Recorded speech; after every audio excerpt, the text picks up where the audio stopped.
नमस्कार दोस्तों, आप सभी का स्वागत है राजस्थान करंट अफेयर की इस क्लास में। आज है 1 मार्च और हम बात करने वाले हैं राजस्थान में होने वाली विभिन्न घटनाओं की और जो आपकी परीक्षा की दृष्टि से इंपॉर्टेंट है। और दोस्तों आज हम एक नवाचार भी करने वाले हैं। आज दोस्तों हम क्या करेंगे, डेली इस राजस्थान करंट अफेयर की क्लास में हम राजस्थानी के जो साहित्यकार हैं उनके बारे में पढ़ेंगे। रोजाना हम एक साहित्यकार के बारे में पढ़ेंगे। आज हम पढ़ेंगे दोस्तों चंद्र सिंह बिरकाली, जिनकी 3 कृतियाँ हैं वो हम देखेंगे कौन कौन सी है। तो यहाँ पे देखिएगा, पहली है कालजेरी कोर। कालजेरी कोर इनकी एक कृति है। दूसरी कृति की हम बात करें तो बादली और तीसरी लू। ठीक है, वैसे तो हम इसको लू नहीं कहेंगे क्योंकि राजस्थानी में ये क्या होता है, लय होता है, और ये क्या है, लू, तो इसको हम लू बोलेंगे। ठीक है, तो कालजेरी कोर, बादली और लू 3 इनकी रचनाएं हैं चंद्र सिंह बिरकाली की, तो याद रखिएगा।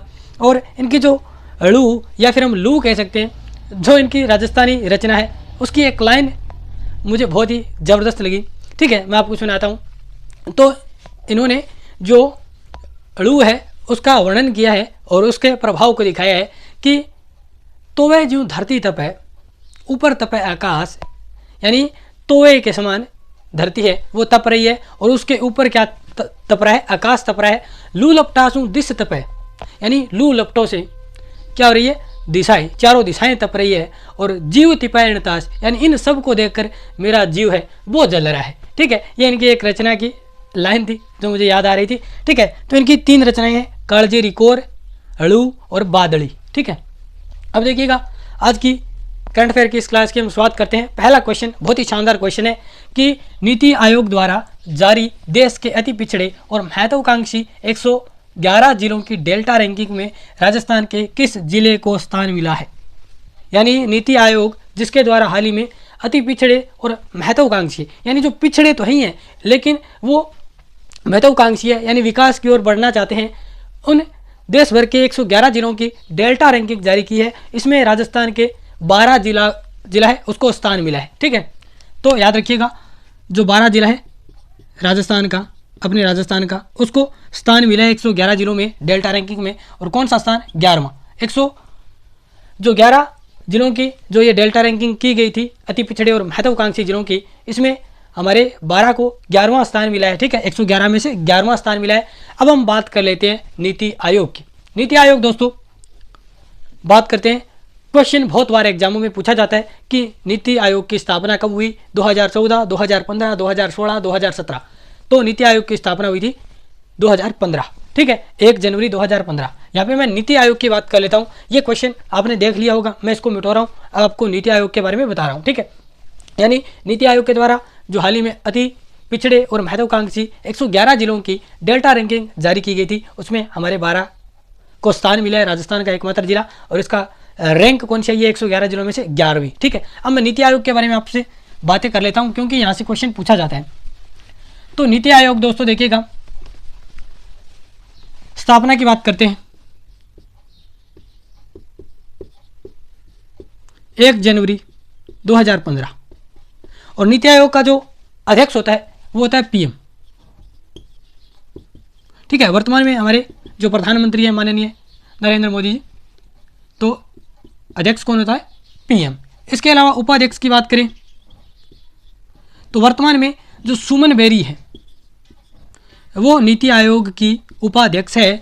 और अभी करंट का इंपॉर्टेंट क्वेश्चन आता है कि वर्तमान में नीति आयोग का सीईओ किसे बनाया गया है, सीईओ। ठीक है, तो पहले परमेश्वर अय्यर सीईओ होते थे, यानी सीईओ होते थे।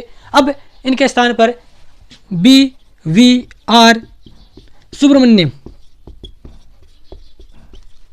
BR सुब्रमण्यम है, इनको क्या है, नया नीति आयोग का सीईओ बनाया गया है, BR सुब्रमण्यम। याद रखिएगा परमेश्वर अय्यर के स्थान पर। तो नीति आयोग के बारे में मैंने इतनी बातें की।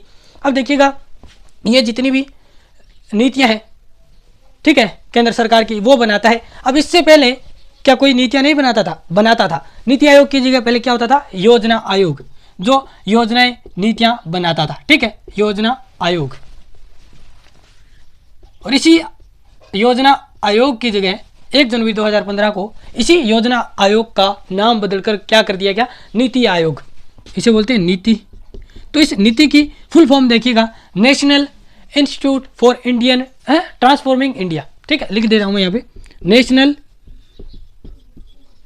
इंस्टीट्यूट फॉर ट्रांसफॉर्मिंग, ये मैं मिटा रहा हूँ, सॉरी दोस्तों, ठीक है, ट्रांसफॉर्मिंग इंडिया, यानी नीति आयोग है, इसकी फुल फॉर्म है national institute for transforming India. याद रखिएगा, स्थापना 1 जनवरी 2015, अध्यक्ष होता है पीएम, उपाध्यक्ष वर्तमान में सुमन बेरी है और वर्तमान में सीईओ है BVR सुब्रमण्यम। ठीक है, इसके स्थान पे पहले क्या होता था, यानी योजना आयोग के स्थान पर या फिर योजना आयोग का नाम बदलकर 1 जनवरी 2015 में नीति आयोग कर दिया गया था, और योजना आयोग जिसकी स्थापना 15 मार्च 1950 को हुई थी, ये भी आप याद रखिएगा। लेकिन इसी योजना आयोग के बाद का नाम बदलकर बाद में 1 जनवरी 2015 को नीति आयोग कर दिया गया था। ठीक है, तो याद रखिएगा इतनी सारी बातें। अब दूसरा क्वेश्चन देखते हैं आज की इस करंट अफेयर की क्लास का। इंपॉर्टेंट क्वेश्चन है, शहरिया जनजाति से सॉरी ये तो वो एक्सप्रेस वे से है, यहाँ से क्वेश्चन आया भी था। ठीक है, तो क्वेश्चन है कि अमृतसर बठिंडा जामनगर एक्सप्रेस वे के किनारे राज्य के 6 स्थानों पर 11 सोलर पावर प्लांट लगाने हेतु NHL अमल का किसके साथ MOU हुआ है। यानी जो सोलर प्लांट लगाने के लिए जो ये NHL अमल है, इसका किसके साथ MOU हुआ है, तो याद रखिएगा जो जयपुर डिस्कॉम है, सॉरी जोधपुर डिस्कॉम, इसके साथ MOU किया है किसने, NHL अमल। ठीक है, इसने MOU किया है। और दोस्तों यहाँ से क्वेश्चन पूछा भी गया था, जो अमृतसर बठिंडा जामनगर एक्सप्रेस वे है, यहाँ से क्वेश्चन पूछा भी गया था। ठीक है, क्वेश्चन क्या था कि जो संगरिया सांचौर और संतालपुर जो एक्सप्रेस वे है वो राजस्थान के किस जिले से नहीं गुजरता, वो सारी बातें हम कर लेते हैं यहाँ पे। इसका याद रखिएगा, अमृतसर बठिंडा जामनगर वे है, ठीक है, एक्सप्रेस वे है। इसमें क्या होगा, इसके किनारे राज्य के 6 स्थानों पर 11 सोलर पावर प्लांट हैं, वो लगाए जाएंगे। और इस सोलर प्लांट को कौन कौन लगाएगा, तो NHL अमल और जो जोधपुर डिस्कॉम। ठीक है, अब देखिएगा ये जो अमृतसर बठिंडा जामनगर एक्सप्रेस वे है, ये राजस्थान के 5 जिलों से गुजरता है, राजस्थान के 5 जिलों से।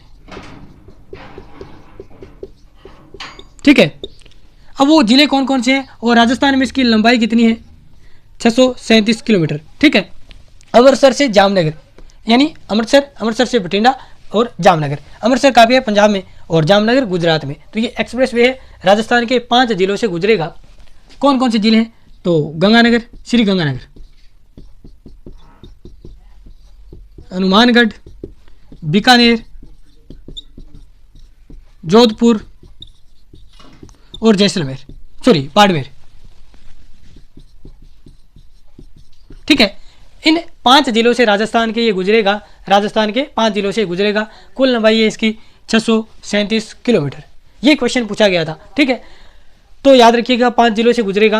और अब ये 5 जिलों से गुजरेगा तो इन्हीं 5 जिलों में ये 11 जो सोलर पावर प्लांट है वो लगाए जाएंगे NHL अमल और जोधपुर डिस्कॉम के द्वारा। ठीक है, तो याद रखिएगा, इंपॉर्टेंट क्वेश्चन है।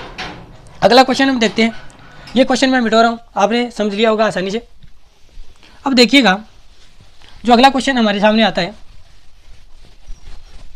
वो आता है कि सीएम ने यानी मुख्यमंत्री जी ने सहरिया जनजाति की विशिष्ट संस्कृति के संरक्षण हेतु कहाँ सहरिया संग्रहालय बनाने की घोषणा की है, यानी किस जिले में। तो दोस्तों आप सभी जानते हैं जो सहरिया है वो किस जिले में रहते हैं, तो 12 में। तो 12 में ये संग्रहालय बनाया जाएगा। सहरिया जो जनजाति है उसकी विशिष्ट जो संस्कृति है उसको संरक्षण प्रदान करने के लिए यह संग्रहालय 12 में बनाया जाएगा। और 12 में जो तहसील आती है किशनगंज और शाहबाद, यहाँ पे ये जो तहसीलें हैं वो ये सहरिया बाहुल्य तहसीलें हैं। ठीक है, तो ये संग्रहालय यहाँ पे बनाया जाएगा 12 में। और जब बात आई है 12 की, तो 12 की 1-2 बातें हम कर लेते हैं। 12 का प्राचीन नाम हम देखते हैं, तो 12 को पहले वराह नगरी कहा जाता था। ठीक है, वराह नगरी। और इसके अलावा इसको काला हांडी भी बोला जाता था। तो बारां की प्राचीन नाम याद रखिएगा, वराह नगरी, काला हांडी। इसके अलावा दोस्तों बात हुई है बारां की, तो आप सभी जानते हैं कि बारां को बारां क्यों कहा जाता है। तो मैं बताता हूँ आपको कि 14वीं और 15वीं शताब्दी में यहाँ पे सोलंकी राजपूत रहा करते थे।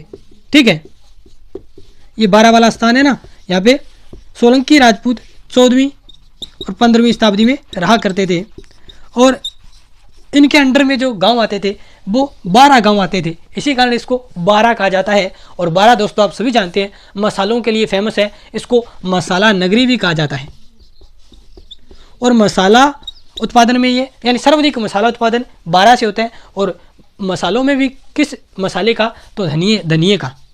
तो धनिया जो मसाला है इसका सर्वाधिक उत्पादन कौन करता है, तो राजस्थान में बारां जिला करता है। ठीक है, शहरियों की बात हुई है तो एक दो मैं आपको शहरियों की भी बातें बता देता हूँ, क्योंकि इंपॉर्टेंट क्वेश्चन यहाँ से निकलेगा कि राजस्थान की एकमात्र जनजाति जिसे भारत सरकार के द्वारा आदिम जनजाति समूह घोषित किया गया है, तो वो जाति है सहरिया। सहरिया जाति है दोस्तों, इसको आदिम जनजाति समूह में शामिल किया गया है। किसके द्वारा? भारत सरकार के द्वारा। और ये एकमात्र जनजाति है राजस्थान की जिसे आदिम जनजाति समूह में भारत सरकार के द्वारा शामिल किया गया है। और इसी के तहत दोस्तों भारत सरकार के द्वारा शहरियों के विकास के लिए 1977 और 78 में शहरिया विकास कार्यक्रम चलाया गया था। शहरिया विकास कार्यक्रम, ठीक है, याद रहेगा। यानी 1977-78 में भारत सरकार के द्वारा यहाँ पे शहरिया विकास कार्यक्रम चलाया गया था। अब क्यों चलाया गया? तो शहरियों को विकास करने के लिए। और वैसे क्यों चलाया गया? क्योंकि भारत सरकार के द्वारा इनको आदिम जनजाति समूह में शामिल किया गया था, तो इसलिए भारत सरकार की भी जिम्मेदारी बनती है कि इनके विकास के लिए कुछ किया जाए। तो इन्होंने 1977-78 में शहरिया विकास कार्यक्रम चलाया था, तो याद रहेगा। चौथा क्वेश्चन देखते हैं आज का। तीसरा क्वेश्चन भी आपको क्लियर हो गया होगा। और जो ये जितने भी क्वेश्चन आपको मिल रहे हैं मैं यहाँ पे करवा रहा हूँ, ठीक है, इनकी पीडीएफ आपको टेलीग्राम चैनल पे मिल जाएगी। टेलीग्राम चैनल का नाम उत्कर्ष स्टडी है, लिंक डिस्क्रिप्शन में मिल जाएगा आपको। अगला क्वेश्चन देखते हैं कि केंद्रीय पेट्रोल एवं प्राकृतिक गैस मंत्री, ठीक है, यानी केंद्र में जो पेट्रोल और प्राकृतिक गैस है उसके मंत्री कौन है? हरदीप पुरी। और दोस्तों हरदीप पुरी का हाल ही में एक स्टेटमेंट आया है और उन्होंने राजस्थान की किस इकाई को भविष्य का ज्वेल ऑफ द डेजर्ट कहा है। ठीक है, यानी ज्वेल मतलब गहना, यानी रेगिस्तान का गहना किस इकाई को कहा है? गहना यानी आभूषण या फिर ऑर्नामेंट्स जिसको हम बोलते हैं। तो ज्वेल ऑफ द डेजर्ट किसे कहा है, किस ऊर्जा इकाई को कहा है? तो याद रखिएगा जो पंचपदरा ग्रीनफील्ड रिफाइनरी है बाड़मेर में,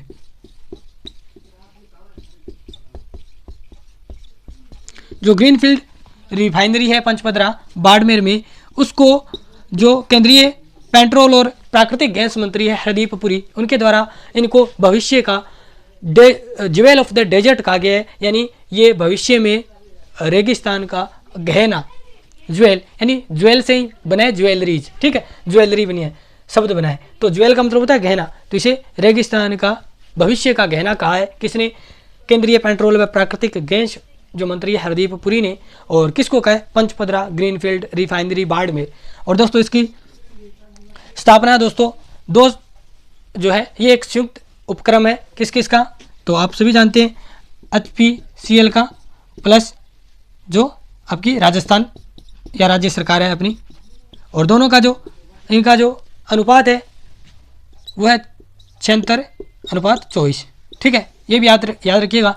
और इस रिफाइनरी में कितने रुपए से ये लागत से बनी है? तो 43,126 करोड़, ये भी पूछ लिया गया है क्वेश्चन, ठीक है। यानी दोनों का हिस्सा कितना कितना है? तो 76:24। HPCL का ज़्यादा है 76, राज्य सरकार का 24। तो याद रखिएगा केंद्रीय पेट्रोल व प्राकृतिक गैस मंत्री हरदीप पुरी ने जो ग्रीनफील्ड रिफाइनरी है पंचपदरा बाड़मेर में, इसको भविष्य का ज्वेल ऑफ द डेजर्ट का है, ठीक है। नेक्स्ट क्वेश्चन देखते हैं दोस्तों। नेक्स्ट क्वेश्चन है कि जो जयपुर डिस्कॉम है, ठीक है, हमारे 3 वैसे डिस्कॉम है, जयपुर, जोधपुर, अजमेर। यानी जयपुर विद्युत वितरण निगम लिमिटेड, ठीक है। तो जयपुर जो विद्युत वितरण निगम लिमिटेड है, इस डिस्कॉम का मतलब होता है वितरण, तो जयपुर डिस्कॉम है, इसका नया CEO बनाया गया है। किसको बनाया गया है? तो याद रखिएगा जो RM कुमावत है, इनको जयपुर डिस्कॉम का नया CEO बनाया गया है। अब दोस्तों हम और क्वेश्चनों की बात करते हैं, ठीक है। छठा क्वेश्चन देखिए दोस्तों आज की राजस्थान करंट अफेयर की इस क्लास का, कि किस जिले में नवाचार के तहत 10वीं बोर्ड में उत्कृष्ट प्रदर्शन करने वाली छात्राओं को हवाई यात्रा करवाई गई। तो दोस्तों ये जो नवाचार है वो पाली जिले का जो जिला प्रशासन है उसके द्वारा स्टार्ट किया गया है। और इसमें जो दोस्तों 10वीं बोर्ड में जिन छात्राओं ने फर्स्ट स्थान या फिर उत्कृष्ट प्रदर्शन किया, उनको हवाई यात्रा है वो करवाई गई, ठीक है। तो ये किस जिले में? तो पाली जिले में, ठीक है। ये नवाचार है वो किया गया, तो याद रखिएगा, इंपॉर्टेंट क्वेश्चन बन सकता है। अगला क्वेश्चन देखते हैं कि CM या मुख्यमंत्री युवा संबल योजना में प्रथम स्थान पर कौन सा जिला रहा? तो उत्तर होगा उदयपुर। और दोस्तों इस योजना को समझिएगा, जो CM या मुख्यमंत्री युवा संबल योजना है, ठीक है, इसकी शुरुआत कब हुई? तो 1 फरवरी 2019 को इसकी शुरुआत हुई थी। और इसी योजना का पहले नाम हुआ करता था अक्षत योजना। तो दोस्तों आपसे पूछा जा सकता है एग्जाम में कि CM युवा संबल योजना है, इसमें इस योजना का पहले क्या नाम हुआ करता था? तो अक्षत योजना, और इसकी शुरुआत हुई थी 1 फरवरी 2019, ठीक है। और इस युवा संबल जो योजना है इसके तहत प्रथम स्थान किस जिले का आया है? तो उदयपुर का। और दोस्तों इस योजना में क्या होता है कि जो युवा है या फिर युवा जो बेरोजगार है, उनको जो वित्तीय सहायता है वो उपलब्ध करवाई जाती है, ताकि वह कुछ छोटा मोटा अपना कार्य कर सके, ठीक है। तो इसके तहत जो मेल यानी पुरुष हैं उनको 4,000 रुपये दिए जाते हैं, ठीक है। और जो विशेष योग्य जन है, या फिर हम कर सकते हैं यहाँ पे पुरुष, ठीक है, और जो फीमेल है या फिर विशेष योग्य जन है उनको 4500 रुपये दिए जाते हैं, ठीक है। ये भी आप याद रखिएगा। CM या मुख्यमंत्री युवा संबल योजना में प्रथम स्थान है, ठीक है, उदयपुर का। यानी इस योजना के तहत उदयपुर ने सबसे ज़्यादा जो बेरोजगार या फिर जो युवा है उनको वित्तीय सहायता उपलब्ध करवाई है, इस कारण उदयपुर का प्रथम स्थान है, ठीक है। तो याद रखिएगा, इसका पहले नाम क्या हुआ करता था? अक्षत योजना। स्टार्ट कब हुई? 1 फरवरी 2019। नेक्स्ट क्वेश्चन देखिएगा, ये क्वेश्चन इंपॉर्टेंट है कि जो NSG कमांडो है और ATS है, और साथ में NSG या जिन्हें और ATS और SOG जो कमांडो है, इनका संयुक्त युद्धाभ्यास कहाँ पे हुआ और इसका नाम क्या था? तो दोस्तों इस युद्धाभ्यास का जो संयुक्त युद्धाभ्यास हुआ था NSG और SOG का, ठीक है, इसका नाम था काउंटर टेररिज्म, ठीक है। यानी काउंटर टेररिज्म है, आतंकवाद है, उसको काउंटर करने के लिए ये युद्धाभ्यास हुआ संयुक्त। और ये कहाँ पे हुआ? बीकानेर में। अब बीकानेर में दोस्तों बहुत सारे युद्धाभ्यास हुए हैं, और युद्धाभ्यास से हाल ही का जो 3rd ग्रेड एग्जाम हुआ था उसमें क्वेश्चन भी आया था कि जो गरुड़ युद्धाभ्यास है वो कहाँ पे? जोधपुर में। किस किस की सेनाओं के मध्य? तो भारत और फ्रांस की वायु सेनाओं के मध्य हुआ था। 7वां संस्करण गरुड़ का हुआ था जोधपुर में। अब बात आती है काउंटर टेररिज्म की, जो युद्धाभ्यास है वो हाल ही में बीकानेर में हुआ है, और इससे पहले बीकानेर में 3 युद्धाभ्यास हो चुके हैं, जिनमें पहला आता है अल नज़ा, ठीक है। अल नज़ा युद्धाभ्यास भारत और ओमान की सेना के मध्य हुआ था, और दूसरा आता है ऑस्ट्रा हिंद 2022, ठीक है, यानी 2022। ये भी बीकानेर में हुआ था, और ऑस्ट्रेलिया और भारत की सेनाओं के मध्य हुआ था। तीसरा आता है फायर पावर, जिसे शत्रुनाश युद्धाभ्यास कहा गया, और ये भी कहाँ हुआ? बीकानेर में। और किस किस के मध्य? तो भारतीय थल सेना और भारतीय वायुसेना के मध्य, और तीनों बीकानेर में हुए। और बीकानेर में एक फील्ड फायरिंग रेंज है, महाजन फील्ड फायरिंग रेंज, वहाँ पे हुए, ठीक है। ये भी आप याद रखिएगा। नेक्स्ट क्वेश्चन की ओर चलते हैं। ये क्वेश्चन इंपॉर्टेंट है कि जो विधि आयोग है और केंद्रीय विधि व न्याय मंत्री किरण रिजिजू हैं, और सेंट्रल यूनिवर्सिटी ऑफ लॉ है, और इसी के साथ साथ मोहनलाल सुखाड़िया यूनिवर्सिटी उदयपुर है, उसके सहयोग से सतत विकास और कानूनी परिप्रेक्ष्य सम्मेलन का आयोजन कहाँ पे किया गया, ठीक है। तो अब क्वेश्चन इसको आप समझ सकते हैं कि मोहनलाल सुखाड़िया यूनिवर्सिटी के सहयोग से, इसका मतलब ये राजस्थान में होगा, और मोहनलाल सुखाड़िया यूनिवर्सिटी कहाँ पे? उदयपुर, तो उदयपुर में होगा, ठीक है। उदयपुर में ये कानूनी परिप्रेक्ष्य और जो सतत विकास है इस पे चर्चा की गई, और यहाँ पे विधि आयोग विधि आयोग हाल ही में चर्चा में, क्योंकि जो विधि आयोग है 22वां विधि आयोग है और इसका कार्यकाल है वो अगस्त 2024 तक बढ़ाया गया है। ठीक है, और वर्तमान में विधि आयोग के 22वें विधि आयोग के अध्यक्ष कौन है? ऋतुराज अवस्थी। ठीक है, इसके अलावा केंद्रीय विधि एवं न्याय मंत्री है वो है किरण रिजिजू। ठीक है, नाम है इनका किरण रिजिजू। ठीक है, और इनके द्वारा यहाँ पे ये सभी के द्वारा मिलकर सतत विकास और कानूनी परिप्रेक्ष्य सम्मेलन है, इसका आयोजन उदयपुर में किया गया। और यहाँ पे जो किरण रिजिजू हैं जो कि केंद्रीय विधि और न्याय मंत्री हैं, इन्होंने कहा कि हम उदयपुर में जो वर्चुअल कोर्ट है उसका उद्घाटन करेंगे, या फिर उस वर्चुअल जो हाई कोर्ट है हाई कोर्ट है उसको बनाने की घोषणा भी यहाँ पे की गई। ठीक है, तो याद रखिएगा ये 9 क्वेश्चन आज की राजस्थान करंट अफेयर की इस क्लास में हमने किए, और इन सभी का जो PDF है आपको टेलीग्राम चैनल पे मिल जाएगा। ये क्लास आपको कैसी लगी आप कमेंट बॉक्स में जरूर बताइएगा। तो दोस्तों मिलते हैं कल 2 मार्च को राजस्थान करंट अफेयर की क्लास में। धन्यवाद।